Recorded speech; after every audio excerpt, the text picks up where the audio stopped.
Hi, my name is Heather Cross, and I am a teacher at Fairview High School in the Allen Parish School District. As an educator, an issue that I am most passionate about is advocating for and supporting all students, regardless of their backgrounds or abilities. The learning may look and sound different, but we can do it, and we're going to do it together. My goal is to help students see and reach their full potential. By intentionally choosing each learner every day, I help my students to become confident, lifelong learners with a growth mindset. The lesson you'll see is 7th grade ELA using the Louisiana Curriculum Hub. Before we jump into the lesson, I'd like to give you a little background on my students and what we're going to be doing today. So I have 19 students. This week I've gained a new student, but I've also lost a student. And I'm still waiting on the paperwork for our new student. Our previous assessment data, talking about benchmarks, my students struggled with RL and RI 7.1, also writing 7.1 and 7.2. My students do an excellent job in discussion. They just have a hard time with getting their thoughts onto paper. So many of them, we're going to see growth this year because we're improving on getting our thinking into our writing. Also, literary text are a strength for this group of students. They typically perform better with literary text. Our recent essay assessment showed growth in citing and reasoning. We still need practice with 7.1 for RL 7.1, RI 7.1, and writing 7.1, but we're seeing some growth. Our last multiple choice assessment showed strength in RL 7.2. We're focusing, as a result of those assessments, we're going to be focusing on RL 7.1, RL 7.3 in this lesson based on of those results. So in previous lessons, we read chapter 10 and 11 before Christmas break. So when we came back, we did a gamified review of those chapters. We focused on theme. We've connected the giver with the poem High Flight, and then we had a discussion on vivid memories. Our end of unit task is to write a literary analysis. How does Jonas's experience develop a theme over the course of the text? And this lesson that we're going to do today prepares them for that end of unit task. We're also going to be looking at 7.5 and 7.6, which is only going to further strengthen their knowledge for that end of unit task. We are going to be reading chapter 12. They're going to use some graphic organizers to record character development and how Jonas's understanding has changed. We're also going to look at how he interacts with others, and we're going to write 2 CER-ERs, so multi-paragraphs, and we're going to explain how Lowry develops Jonas' character and how it advances the plot. I know my students struggle with putting their thinking into writing, so there will be some productive struggle. You will see that in the lesson. I'm also anticipating that not everyone is going to finish both CER-ERs, and if not, my plan is for the exit ticket that I'm going to have them write their claims down, claim 1 and claim 2, so that I can give them feedback before the next lesson. They've been working really hard, and we're excited that you're going to be able to join us today. Thank you. So today we're in section 3, chapter 12 of the Giver. This is going to be lesson 5. Our learning target for today is to read chapter 12 of the Giver. We're going to analyze character development and how Jonas's understanding of his community has changed. So, to show me you're successful, you're going to list and explain how new knowledge has changed Jonas.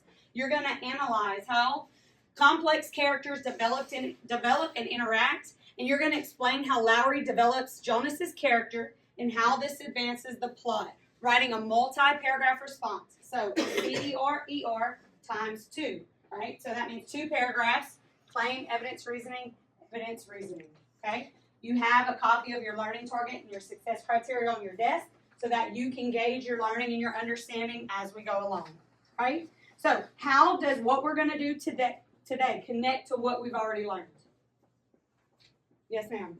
Well, in previous chapters, we just learned about how Jonas is adjusting to being the new receiver of memory, and in this chapter, we'll probably learn more about that. Excellent. Okay. What else? Joseph? In the past, we've also seen done how and analyzed how characters develop, and it will be the same as in chapter 12. All right, good. So what characters have we seen develop? Jonas. Okay, Jonas. Asher. Okay. Fiona. What about other books we've read, though? Chase. Good. All right, Chase, right? Our unit restart. Yes, Adrian. Brandon, I think. Brendan, good. Reese? Shoshana. Shoshana. All right, so we have analyzed characters in the past, right, and their development and how they've grown and changed, and that's what we're going to be doing today. So our standards, we're going to be citing evidence. 7.3 here, we're going to be looking at characters, how they change, how the plot advances. We're going to be looking at vocabulary, how the text is set up. We're going to be thinking like an author, right, and thinking how the author set up the text and why she did that, what literary devices that she uses, and then we're going to have a discussion and top it all off with our CERs at the end.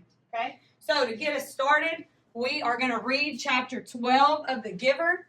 And as we read chapter 12, we want to think about how is Jonas's knowledge of his society changing. Okay, so as you're reading, that's what you're going to be annotating for. All right, how is Jonas's knowledge of his society changing? Bentley, can you tell us what pages is this on? It's on page 111 through 112. All right, so you will do this with your shoulder partner. All right, and I'm going to give you 10 minutes, and we'll gauge where we're at and see if we need some more time, okay? Any questions before we get started? No. All right, you may begin reading.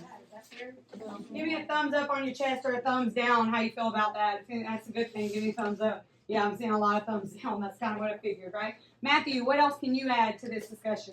Well, in the book, like at the last page, I noticed that Jonas seemed to protest over the colors, like that no one had color after the Giver explained what he said at the end of the book. Okay, so tell me about that. Why do you think he's protesting? What happened? He didn't think it was fair among the society. He thought that once everything was like the same, he thought it was like it shouldn't be like that. So he started to get his own opinion in the book. All right, so Jonas is starting to think that it's not fair, right? So how does those beliefs align with his community's beliefs? Their beliefs are different because their community thinks of sameness, but Jonas doesn't like the sameness because he wants to have different things, but everybody in the community is the same.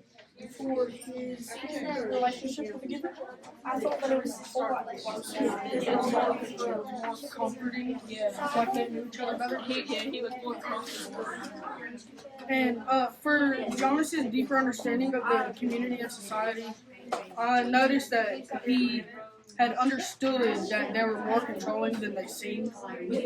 I agree with that. I said that he understands that the community took more than. Did you get Jonas's response? I didn't get to do that one. He was like, the response, this one? Okay, so I thought his response was like, he was kind of All right, guys, now that we've had a couple minutes to get our thoughts down, right, kind of grapple with it, what are we going to do? Right, what are we going to do? How are we going to answer this question? Yes, ma'am. Well, first we gotta start with a claim. Okay, first we got to make a claim. So what are we going to have to be thinking about when we talk about how Lowry develops Jonas's character? How she develops. Okay, so how did the author do that? What did the author use? By showing, Who said dialogue? Good job, Bella. Dialogue is one way, right? There's multiple answers that we can choose. But Bella says dialogue, all right? So then Bella's going to go find some evidence, right? Some relevant evidence that supports dialogue, that Lowry develops Jonas through dialogue, right? And do her evidence reasoning. All right? And so then how does the dialogue advance the plot? How does the dialogue that leads to Jonas's development, how does it advance the plot? Who can tell me? How it advances the plot. Understand Jonas's feelings. All right, we further understand Jonas's feelings, right? His interactions with other people. Okay? So his development, and then as Matthew said, how he feels about his society, right? We learn all this through the dialogue. Who is he conversing with, Matthew? He's conversing with When you were talking about him protesting, who is he talking to? he was talking to the Giver. Good.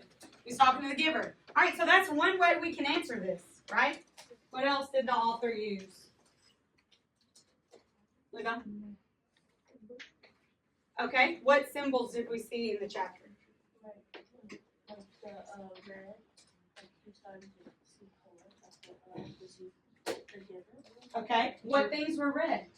The sled and Fiona's Ah, the sled and Fiona's hair. Okay, so then Levi, that's going to work, and you're going to have to decide what does the sled represent, right? What does Fiona's hair represent?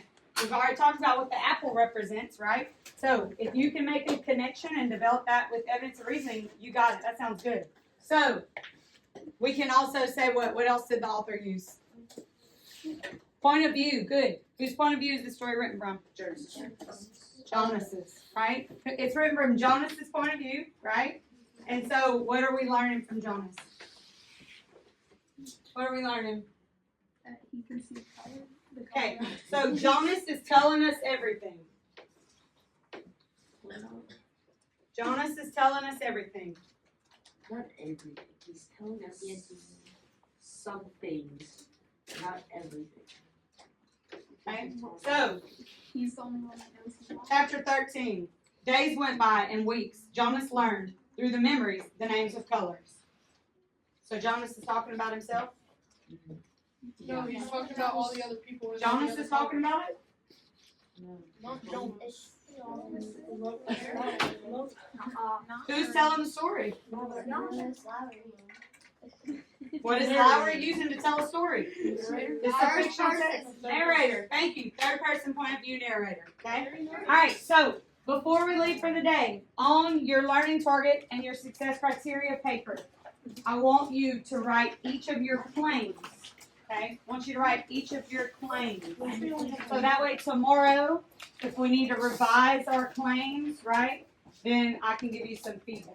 All right. I felt that the lesson went well. There was some productive struggle. Students did an excellent job with reading. I'm hearing some growth in our fluency.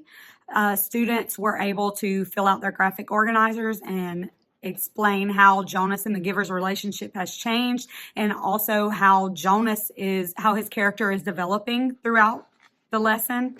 They were able to articulate with each other what's going on in the chapter. There was a lot of student-rich discussion, which that's where my students, they have a lot of strength is in discussion. All students were able to make a claim. About 75% of students were able to make an accurate claim. So, and it's not that the claims that were given were wrong. They just need to adjust their sentence, how their sentence is set up, so that their meaning is clear. So, but however, all students were able to turn in 2 claims. Like I said, 75% had a valid claim, and the other 25% will need to edit their claim, right, to make it more specific. Students did a great job in noticing the symbolism in chapter 12. The main thing that I want to see next is how they develop that claim with evidence and reasoning. If I had to change the lesson, we would have incorporated a mini lesson on literary devices before we discussed the prompt. I think students struggled a little with recalling all the literary devices that we've talked about. And to be honest, they were a little nervous that we were recording. This is going to inform my future instruction. I know in our next lesson, we're going to attack the evidence and reasoning portion. My students did an excellent job with their reasoning. We just have to make sure that our evidence is truly supporting our claim. Students do have high comprehension of the chapter. They can make a claim. They can provide reasoning and share their thinking. They do need more writing practice, and students need more practice with supporting their claim with evidence. So making sure that their claim is valid and that they can support it. I'm really excited that they got the symbolism aspect, because that's typically a harder one for students to grasp. Our next steps is we're going to give feedback on our claims. We're going to do a partner share of our paragraphs, and then we're going to revise them and do a final copy. So I'm very pleased with the work that my students produced today. We do have a couple things that we need to fine tune. However, what I learned in this lesson from my students will help me better prepare them for the next essays that are coming up. Something else that we're going to incorporate is a timer per CER, so chunking it further where they have a certain amount of time for one CER so that they can evaluate how much time they're taking to complete their CER, and then the other. This was a very rigorous and complex lesson for them, but overall I'm very pleased with the results. Thank you.